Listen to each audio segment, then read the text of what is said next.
할렐루야. 오늘 이 밤에 주의 전을 찾은 여러분에게 은혜가 충만하기를 소망합니다. 기도할게요. 하나님 감사합니다. 언제나 변함없이 우리를 사랑하여 주셔서 우리를 주의 전으로 인도하시고 하나님의 말씀을 듣게 하시오니 감사합니다. 이 밤에도 주님 예비한 복을 받게 하시고 준비하신 하나님의 은혜 가운데 우리가 들어가기를 소망합니다. 주 하나님 도와 주시옵소서. 말씀 가운데 역사하여 주시옵소서. 함께할 것을 믿사옵고 우리 주 예수 그리스도의 이름으로 간절히 기도드리옵나이다. 아멘. 우리가 창세기를 계속 보고 있거든요. 근데 지금 요셉이 처음 형님들을 만났을 때 얼마나 놀랐을까요? 쿵! 형님들이 왔어. 근데 싹 세어보니까 베냐민이 없어요. 그렇게 사연을 통과하고 돌아갔어요. 곡식을 가지고 그 곡식에 돈을 다 자루자루에 넣어서 보냈어요. 두 번째 왔을 때에는 베냐민을 데리고 왔어요. 그리고 만났어요. 울컥 대성통곡하고 그리고 본인이 요셉인 것을 밝혔어요. 그 과정에 형님들 올라가거든 아버지에게 당신의 아들이 애굽의 총리가 되었다고 알려주세요. 그리고 지금 아직도 기근이 5년 남았다고 말해주세요. 그리고 오시면 고센 땅에 머물 수 있게끔 다 장치를 해놓을 테니까 거기 와서 거주하십시오 하고 다 일러줬어요. 그리고 그 아버지가 총리가 보낸 아들이 보낸 버금 수레를 보고 눈이 번쩍 내 아들이 살아있다니 그러고서는 좋아 가버리라 하고 내려오는 중에 아무래도 마음이 걸려요. 이거 도저히 안 되겠어. 그래서 브엘세바에서 탁 멈추고 국경선에서 멈춰갖고 하나님께 기도합니다. 하나님 내가 가는 것이 맞습니까? 할아버지한테도 no, 아버지한테도 no 했던 그 애굽 땅을 내가 가야 하다니. 그리고 하나님과 씨름해요. 기도해요. 그랬더니 하나님이 무서워하지 마. 내려가. 약조를 하죠. 그러면서 어떤 약조를 해요? 내가 너와 함께 내려갈 거야. 또 네가 거기서 죽으면 요셉이 너의 눈을 감겨줄 거야. 그리고 너는 조상의 묘 가나안 땅에 올라오게 될 거야 하는 약속을 받아요. 그 약속을 받고 내려가요. 내려가는데도 그 마음이 어때요? 두근두근 하는 것만 있는 게 아니라 걱정도 있는 거예요. 그리고 내려가면서 또 요셉이 한 말을 자녀들이 전하죠. 아버지 혹여 오면 고센 땅에 머무세요. 그러면 좋겠습니다 하는 말을 전해요. 이미 고센 땅은 정해졌어요. 그러면 요셉의 가슴 속에는 뭐가 있어요? 첫 번째, 두 번째 형님들을 만나면서 머릿속에 다 플랜을 만들어냈어요. 청사진을 다 그렸어요. 무엇을?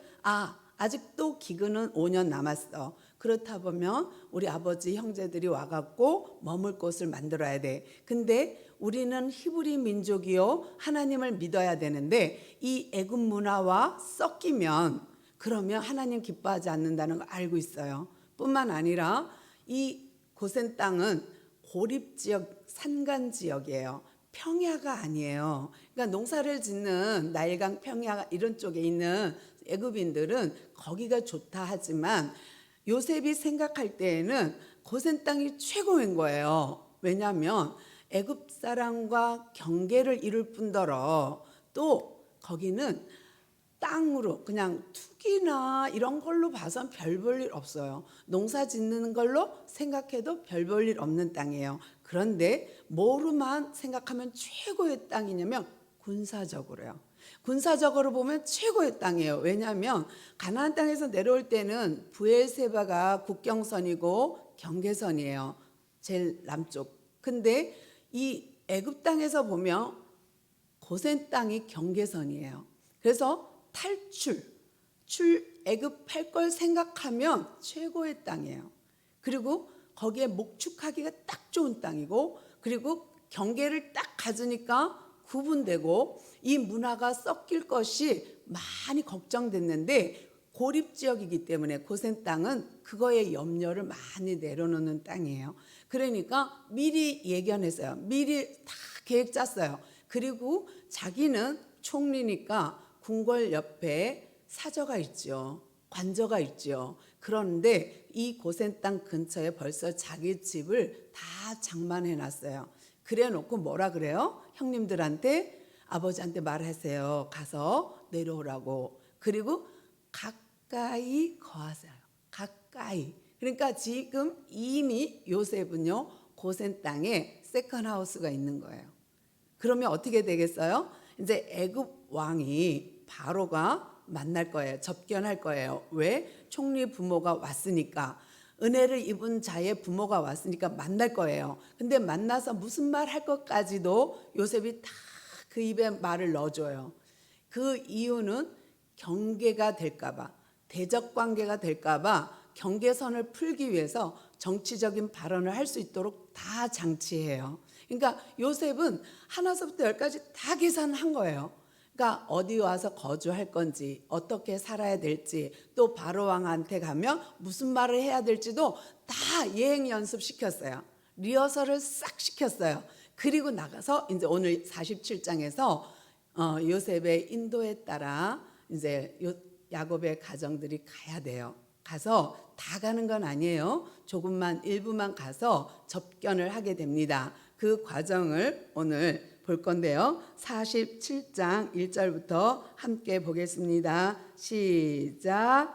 요셉이 바로에게 가서 고하여 이르되 내 아버지와 내 형들과 그들의 양과 소와 모든 소유가 가나안 땅에서 와서 고센 땅에 있나이다 하고, 그의 형들이 종 5명을 택하여 바로에게 보내니, 바로가 요셉의 형들에게 묻되 너희 생업이 무엇이며, 그들이 바로에게 대답하되 종이 선조가 다 그러하나이다 하고. 아멘. 시킨 대로 다 했어요. 요셉이 이제 바로한테 먼저 갔어요. 그리고서는 고합니다. 뭐라 그래요?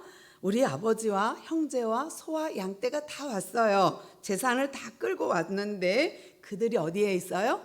고센 땅에 있나이다. 말이 돼요? 접견하려면 맨 먼저 어디로 가야 돼요?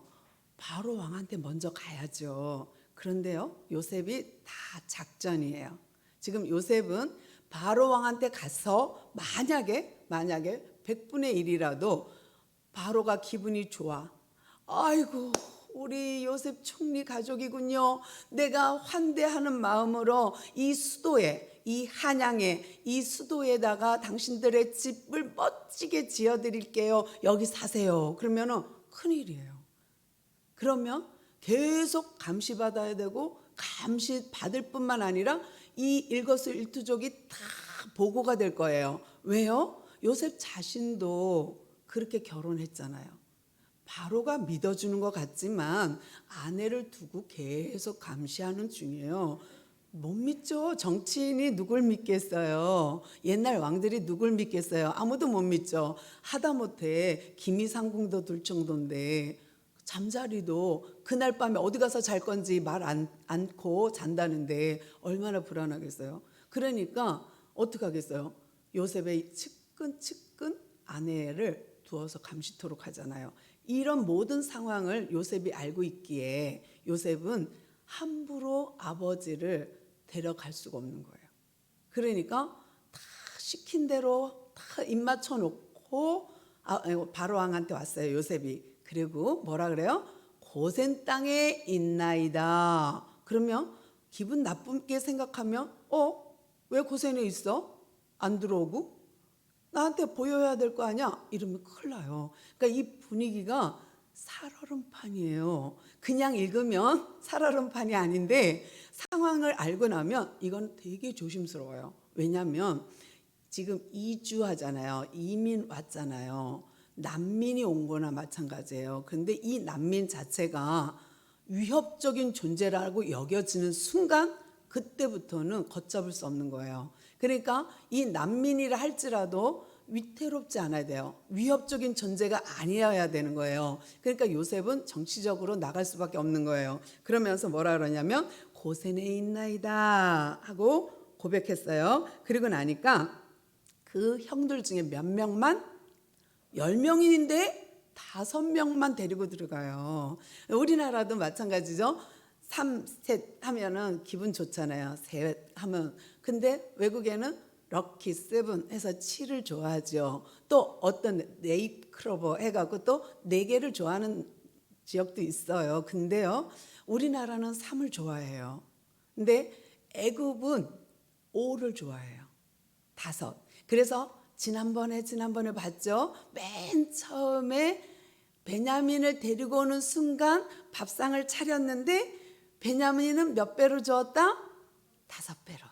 세상에 혼자 어떻게 5배를 먹겠어요? 5그릇을. 그런데 그거는 애굽 문화예요. 최고의 대접이 5배예요. 그 다음에 그들이 돌아갈 때 각기 형들한테는 옷 한 벌씩 줬어요. 그런데 베냐민에게는 옷 5벌을 줘요. 이것은 지금 애굽 문화의 그런 문화 패턴이에요. 그래서 5 그러면 행운의 수예요. 좋아 보이는 수, 좋은 수 그렇게 봐야 되기 때문이에요. 그래서 10명의 형을 다 데려가지 않습니다. 딱 5명만 선발해요. 그것도 요셉의 말을 잘 전할 조심스러운 사람 5명만 골라서 아버지랑 함께 가는 거예요. 그러면 바로 입장에서 보면 5명?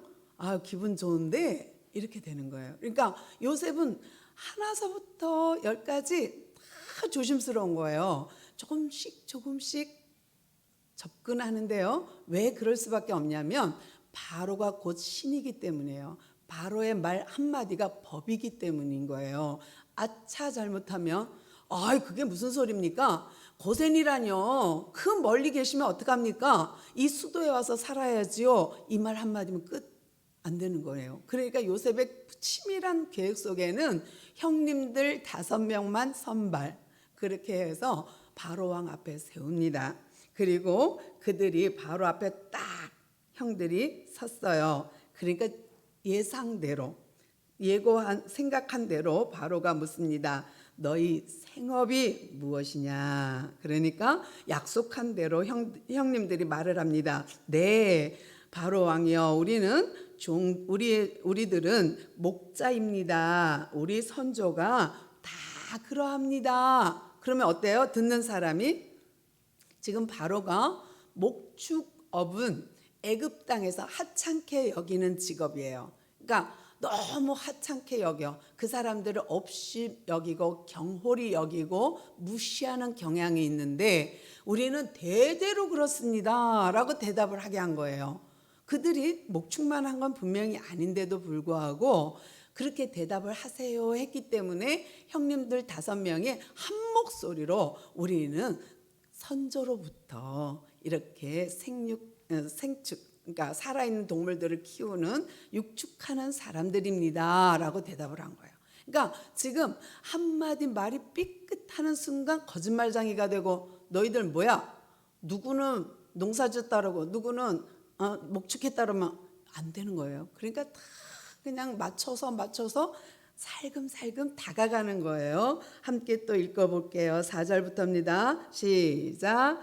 그들이 또 바로에게 고하되 가나안 땅에 기근이 심하여 종들의 양떼를 칠 곳이 없기로 동물이 이곳에 거류하고자 왔사오니 원하건대 종들로 고센 땅에 살게 하소서. 바로가 요셉에게 말하여 이르되 내 아버지와 형들이 내게 왔은즉 애굽 땅에 내 앞에 있으니 땅의 좋은 곳에 너희 아버지와 내 형들이 거주하게 하되 그들이 고센 땅에 거주하고 그들 중에 능력 있는 자가 있거든 그들로 내 가축을 분리하게 하라. 아멘. 예상대로 갑니다. 지금 바로가 니들 생업이 뭐야? 내 목축하는 목동들입니다. 그러면서 또 하나 말해요. 형들이랑 요셉이 철저하게 준비한 게 그다음 내용이 뭐냐면 가나안 땅에 기근이 심하여 먹고 살 길이 없어 왔어요 라고 했어요. 아니면 가나안 땅에 심히 기근이 심하여 양떼를 칠 곳이 없어 왔어요 했어요. 어느 쪽이에요? 무게가 뒤에 있어요. 양떼를 칠 곳이 없어. 그러면요, 우리가 배고파서 거지같이 먹고 살 길이 없어서 정말 굶어 죽을 지경이라서 왔어요 한다면 조금 그런가? 지금 그 정도인가? 가나안 땅이 그런가? 이렇게 하면 생각이 또 바뀔 수 있어요. 그 정도로 힘들어요? 그럼 내 옆에 있어요. 그럼 어떻게?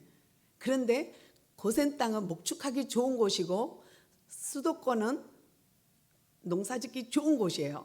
그러니까 이들이 더 무게를 실어주는 게 어느 쪽이냐면 양떼에 먹을 것이 없어서 푸른 초장이 없어 왔다 그래요. 그러니까 지금 무게가 먹고 사는 농사가 아니라 양을 치는 땅이 필요합니다 한 거예요. 그러니까 무게가 양떼 쪽으로 기울게 일부러 말을 한 거예요. 그러니까 듣는 귀가 바로가 어떻게 들렸냐면 목축을 하려고 하니까 양떼가 풀을 먹을 수 없어서 왔다고 하고 생각한다니까 고센이 괜찮아.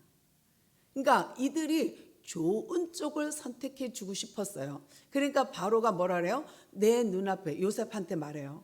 네 눈앞에 애굽 땅 전역이 다 너의 관리 아니냐.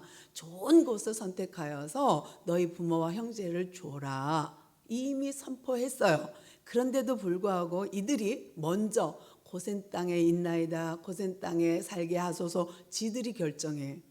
어떻게 보면 말도 안 돼. 무슨 기분 나빠. 지들이 뭔데 내 나라에 와갖고 어디 살겠다 지들이 말해. 내가 정해야지. 그래도 할 말 없는 거예요. 근데 이들은 벌써 다 작전 세운 대로 말을 하고 있고 미리 자기들이 요청해요. 그러니까 너무 웃기죠. 더부살이 하러 간 이주민이 땅을 요구해요. 고센에 살게 해주세요. 그런데도요, 바로가 기분 나빠하지 않고 그렇게 들리게끔 한 것이 뭐냐면 양떼가 먹을 것이 없어 왔어요 했기 때문이에요. 우리가 배고파서 왔어요 그러면 옥토, 평야, 나일강 이렇게 생각하는데 양떼가 먹을 것이 없어요 하고 그래서 왔나이다 하니까 딱 생각나는 게 고센인 거예요. 그러니까 모든 환경을 지금 고센으로 몰고 가는 요셉. 말 한마디 한마디를 지금 요셉이요 아주 살살 접근해요. 그러니까 살얼음 판을 걷듯이 지금 접근하고 있는 중입니다. 그러니까 바로가 그 말을 듣고 양떼에 풀이 없어 왔다고? 좋아. 그러면 고센에 머물게 해라 하는 거예요. 그러니까 의도대로 요셉에게 그렇게 너의 아버지가 네한테 왔으니 그들로 하여금 고센에 살게 해. 괜찮아. 원한다면 고센에 살게 해 하고 허락이 떨어졌어요. 그 다음에 두 번째 더 기가 막힌 기적과 같은 일이 생기죠. 뭐예요? 거기에서 거주하고 그들 중에 능력 있는 자, 가축을 잘 다스리고 가축을 잘 키우는 자를 뽑아. 그래서 내 가축을 관리하게 하라. 그래요. 그러면 왕궁에서 쓰는 가축이 뭐가 있을까요? 첫 번째 먹을 거. 그렇죠? 먹는 데 들어가는 가축. 닭, 양, 뭐 얼마든지요. 돼지, 소 얼마든지요. 그러니까 그 가축 양이 장난 아니죠. 솔로몬 시대 때 먹었던 양 기억하시죠? 하루에 먹어치우는 양이 장난 아닌 거예요. 하물며 애굽 왕궁에서 없어지는 양이 한두 마리겠어요? 어마어마한 양이죠. 그것을 양을 쳐주면 싹쓸 받는 거예요. 그러니까 왕이 먹는 음식이니 얼마나 신경 써서 A급으로 길러내겠어요. 1등급. 근데요, 그뿐만이 아니에요. 그러면 애굽에서 먹는 것만 먹을까요? 궁궐에서 먹는 것만 그 식구들, 그러니까 궁궐에서 사는 모든 궁궐 식구들만 먹는 것만 키우는 게 아니라 병거를 많은 말, 군사용 말, 그것도 얼마나 많겠어요. 애굽에 나중에 이제 출애굽할 때 병거들이 막 달리잖아요. 앞에 말이 막 달리면 뒤에 마차가 묶여갖고 막 달리는 거 우리가 TV 배너 같은 데서 보면 나오잖아요.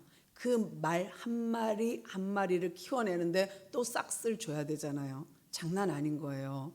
경마장 가보셨죠? 그 말 한마디 한 마리가 엄청 비싸더라고요. 거기다가 종자말은 더 비싸요. 종마는 수십억 하더라고요. 근데 그거 먹이가요 대단하지 않습니까? 허들에 먹이지 않잖아요. 하물며 하얀 말, 왕이 탈 말 이런 것들을 키운다고 생각해 보세요. 그 싹시 얼마일까요? 이들은 고센 땅도 거저 얻었지만 요셉 때문에 더군다나 직업도 얻었어요. 그것도 가축을 키우는데 궁궐에서 쓰는 모든 가축을 다 키워주고 돈 받는 거예요. 마치 요셉의 엄마 요게벳이 자기 아기를 키우고 돈 받는 것처럼. 그러니까 지금 요셉 때문에 야곱의 온 가족이 갑작스레 돈방석에 앉은 거예요. 이럴 수가. 공짜로 거기다가 요셉이 뭐라 그랬어요? 아버지 내려오라 그러세요. 내가 먹이겠다. 당신네 아들도 내가 먹이겠다. 요셉이요 다 생활을 책임지겠노라 이미 선언했어요. 그러면 지금 요셉의 형들 10명 입이 찢어졌겠죠. 여기 와서 고생할 줄 알았더니 와, 돈방석에 앉네. 얼마나 기분이 좋았을까요? 그뿐만이 아니에요. 더 보면 더 기가 막히거든요. 7절 함께 읽겠습니다. 시작. 요셉이 자기 아버지 야곱을 인도하여 바로 앞에서 서게 하고 야곱이 바로에게 축복하매 바로가 야곱에게 묻되 내 나이가 얼마냐? 야곱이 바로에게 아뢰되 내 나그네 길의 세월이 130년이니이다. 내 나이가 얼마 되지 못되니 우리 조상의 나그네 길의 연조에 미치지 못하나 험악한 세월을 보냈나이다 하고. 기가 막히죠. 이제 드디어 이제 요셉을 통하여서 어느 정도 대화가 무르익었어요. 그리고 나니까 내 가축도 너희들이 쳐라. 그리고 나니까 분위기가 좋아졌어요. 그러니까 쓱 아버지를 그 앞에 인도하여요. 아버지, 우리 아버지예요. 하고 이제 소개를 하는데 야곱이 배짱도 좋지요. 어떻게 해요? 세상에 파라오를 축복해요. 그런데 저는 그렇게 생각은 안 하는데 이렇게 머리에 안수하고 축복한 게 아니라고 저는 생각해요. 그럴 수는 없다고 생각해요. 왜냐하면 바로 근처만 가도 탁 멈추게 할 테니까 근처도 못 갈 거예요. 떨어져 있을 거라고요. 왕하고. 그런데 어떻게 축복했을까 상상해 봤어요. 아버지 오세요. 왕이요 우리 아버지입니다. 소개하는 순간 야곱이 어떤 폼으로 어떤 모습으로 바로를 축복했을까 한번 생각해 봤어요. 여러분은 어떻게 생각하세요? 머리에 안수했을까요? 어깨에 손을 얹었을까요? 아니면 어떻게 바로를 축복했을까요? 야곱이. 저는 손을 이렇게 뻗었을 것 같아. 우리가 이렇게 누구한테 이렇게 축복할 때 뻗잖아요. 뻗으면서 왕이여 당신은 하나님께 축복받길 원하나이다 했을 것 같아. 손을 내밀면서. 그러니까 쟤네들 인사법은 저런 건가? 아니면 샬롬 했을까? 어떻게 아마 상상해 봤어요. 근데요 그런 축복을 하매 그러면요 거꾸로 생각해 보면 지금 우리가 에스더서에서도 봤지만 왕이 찾지 않았는데 왕이 부르지 않았는데 나가면 어떻게 돼요? 죽음이에요. 하물며 바로가 지금 난민으로 왔는데 아니 와갖고 착 축복해. 당신께 축복이 있기를 원하나이다. 그러니 쟤는 뭐야 내가 신인데 누구 신으로다가 나한테 지금 축복하는 거야. 내가 신이라니까? 그러면 어떻게 해요? 그런데요 야곱이 배짱도 좋아요. 거기서 축복해요. 근데 그 축복을 받아들고 나니까 바로가 어이없음. 뭐야 쟤? 그러면서 하는 말이 야 너 나이 몇 살이니? 그런 거예요. 당신 나이가 몇 살이요? 한 거예요.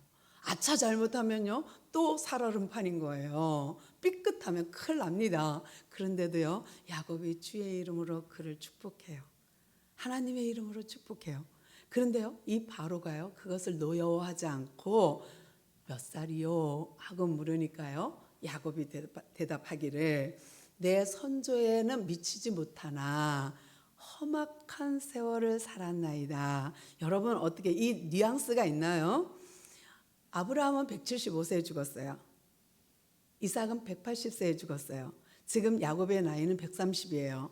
근데 바로가 보기에 꽤 늙었어. 130세. 꽤 늙었는데 선조에 미치지 못한다 130? 그럼 쟤네는 도대체 몇 살까지 사는 거야? 쟤네 민족은 도대체 몇 살까지 사는 거야? 하는 생각이 들겠죠. 그런데요, 덧붙인 말이 나그네예요. 나그네. 나그네 인생은 어때요? 어디 정착하지 않고 떠돌이잖아요. 그래서 거류하는 거예요. 고센 땅의 거류 나그네, 그들의 인생이 나그네? 그러면 지나가는 과객인 거예요. 그렇게 생각하면 부담이 될까요? 안 될까요? 부담 안 되죠. 바로 왕 입장에서는 나그네 정도, 스쳐가는 정도, 지나가는 나그네 정도라면 위협 존재가 아닌 거예요. 그러면서 야곱이요, 자기 과거를 돌아보면서 참 나그네 같이 살았거든요. 왜요? 형 속이고 도망가, 외삼촌 집에서 춥도록 고생해, 돌아와 야복강에서 씨름해, 다리 쩔뚝거리는 인생이 되었어. 세겜성에서 디나 사건으로 살인극이 벌어져, 이 또 세월이 지나서 제일 사랑하는 라헬이 죽고 그 아들 요셉도 죽고, 생각하면 과거가 너무 힘든 거예요. 그러니까 그 입에서 술술술 나오는 게 뭐예요? 나그네 같은 인생을 살다 보니 어느새 130살이 되었고요. 지금 뒤돌아보니 험악하게 살았네요. 그런 거예요. 그러면 잘 먹고 잘 살았습니다, 이 말하고 난 진짜 고생하면서 살았어요 하는 거하고, 바로 왕 입장에서 보면 참 고생도 많았군, 불쌍하네, 이렇게 되는 거죠. 그러면 또 위협을 안 느껴요. 모든 것이 지금 흐름이 정말로 기가 막히게 안전히 거하게 하시는 샬롬입니다. 안전히 거하는 것이 복인 줄 믿습니다. 하나님의 법이에요. 성경 안에서 보시면요, 사사기에도 내내 나오는 게 그러니까 역사서에도 계속 나오는 게 뭔지, 안전히 거하는 거예요. 인생의 복이요, 별거 없습니다. 안전히 거하는 것이 복이에요. 근데 지금 이 샬롬 상태가 되어가고 있는 중이에요. 그러니까 애굽에 돌아온 이 야곱의 가족들이 안전히 거할 수 있는 고센 땅으로, 안전히 거할 수 있는 분위기로 지금 한 걸음 한 걸음 가고 있습니다. 그런데 그가 또 뭐라 그러냐면 험악한 세월을 살았나이다. 그러니 더더욱 뭐예요? 쟤 나한테 축복하더니 별 볼 일 없는 자였군 하는 거예요. 또 나그네 인생을 살았을 뿐더러 험악한 인생을 살았다? 그렇구나 한 거죠. 또 10절부터 읽어볼게요. 함께 읽겠습니다. 시작. 야곱이 바로에게 축복하고 그 앞에서 나오니라. 요셉이 바로의 명령대로 그의 아버지와 그의 형들에게 거주할 곳을 주되 애굽의 좋은 땅 라암셋을 그들에게 주어 소유로 삼게 하고, 또 그의 아버지와 그의 형들과 그의 아버지의 온 집에 그 식구를 따라 먹을 것을 주어 봉양하였더라. 아멘. 요셉이 다 봉양해요. 그냥 먹고 살 거 걱정 안 해도 돼요. 굳이 바로의 가축을 안 쳐도 돼요. 그런데도 불구하고 이미 직업을, 하청업을 받았기 때문에, 목축업이라는 하청업을 바로의 궁으로부터 받았기 때문에 이들은 아무 걱정이 없어요. 먹고 사는 건 요셉이 책임지고요. 그런데요, 그 과정을 보면 요셉의 치밀함, 요셉의 충성됨, 성실함이 녹아져 있어요. 우리가 세상 살 때에도 이런 안목, 이런 것은 필요하다고 봐요. 머리를 꾀를 써서 남을 속이라는 게 아니고요. 그런 의도는 전혀 아니고요. 하나님 앞에서 성실, 충성입니다. 그러면 하나님께서는 안전히 거하게 해주시거든. 그것이 은혜요 복인 줄 믿습니다. 13절부터 또 함께 읽겠습니다. 시작. 기근이 더욱 심하여 사방에 먹을 것이 없고 애굽의 땅과 가나안 땅이 기근으로 황폐하니 요셉의 곡식 팔아 애굽의 땅과 가나안 땅에 있는 돈을 모두 거두어 드리고 그 돈을 바로의 궁으로 가져가니 잠깐만요. 여기서 멈춰 볼게요. 아이고 시간이 제가 너무 말이 많았나 봅니다. 여기 13절부터는요. 다음에 해야 될 것 같아요. 벌써 8시 12분이네요. 죄송합니다. 멋모르고 막 읽게 만들어서 죄송하고요. 정말요. 우리가 이렇게 요셉이 치밀한 계획 속에 야곱을, 치밀한 계획 속에 바로를, 이런 모든 환경을 이용해서 하나님의 뜻을 이뤄요. 그러면 마지막으로 하나만 짚고 넘어갈게요. 요셉이 이렇게 할 수 있었던 것, 이렇게 할 수 있는 이유가 어디 있는지 아세요? 언약이에요. 약속이에요. 이게 어디서 나와요? 창세기 15장. 아브라함이요, 할례를 행하고 그들이 하나님 백성 되고 나서 그 가나안 땅을 하나님이 주겠다니까 어떻게 믿어요? 그러니까 3년 된 암염소, 암소, 순양 갖다 바쳐라. 네 하고 바치는데 그 새는 쪼개지 않고 저녁 때가 될 때까지도 하늘에서 불이 내리지 않는 사건이 있어요. 그 사건 이후에 아브라함이 너무 놀랐어요. 그러니까 밤이 되도록 하나님의 불이 내리지 않으니까. 그런데 하나님이 노하면서 한 말이 뭔지 아세요? 4대 만에 돌아올 것을, 이방에 계기되어 4대 만에 돌아올 것을 말했어요. 그 과정에 아모리 족속의 제약이 관영할 때 돌아올 것을 말해요. 이 창세기 15장의 언약을 요셉은 가슴에 있는 거예요. 요셉은 이 언약을 알고 있기 때문에 그 이방 땅이 애굽이구나. 이제 우리는 여기서 4대를 살다가 출애굽하게 될 거구나 알아요. 이것이 하나님의 계획인 걸 알아요. 그러니까 요셉이 너무너무 치밀한 거예요. 400년을 견디려면 고센 땅이 필요하고 400년을 견디려면 돈이 필요하고 이 땅에서 그래도 애굽과 믹서가 안 되려면 이게 필요하다는 걸 알았기 때문에 하나님 앞에 철저하게 기도하면서 준비했다는 겁니다. 우리가 이 땅에 사는 날 동안에 평안히 안전히 거하는 것은 언약 안에 있을 때 가능합니다. 언약을 잡고 있을 때 가능합니다. 하나님의 말씀 속에 있을 때 가능합니다. 이것이 말씀과 벗어나면요, 우리의 삶은 불안, 초조, 근심, 걱정으로 빠져들어요. 근데 내가 언약 안에서 이 일을 진행하고 계획하고 이것을 하게 되면 안전히 평안을 누릴 수 있어요. 그러니까 정말로 중요한 것은 하나님의 언약 속에 있느냐 없느냐, 하나님의 말씀 가운데 사느냐 안 사느냐, 하나님의 말씀을 붙잡고 기도하느냐 안 하느냐, 거기 있어요. 그냥 중언부언 소리 지르는 거 그거 의미 없어요. 진짜 중요한 거는요, 언약 잡고 기도해야 하는 거예요. 그러므로 우리는 언약을 알아야 돼요. 말씀을 알아야 돼요. 그래서 그 말씀 붙잡고 기도 빡세게 해서 우리 하나님께 받을 축복 다 받아 누리는 우리 모두가 되기를 소망합니다. 기도할게요. 하나님 감사합니다. 이 밤에도 우리의 발걸음을 교회로 인도하여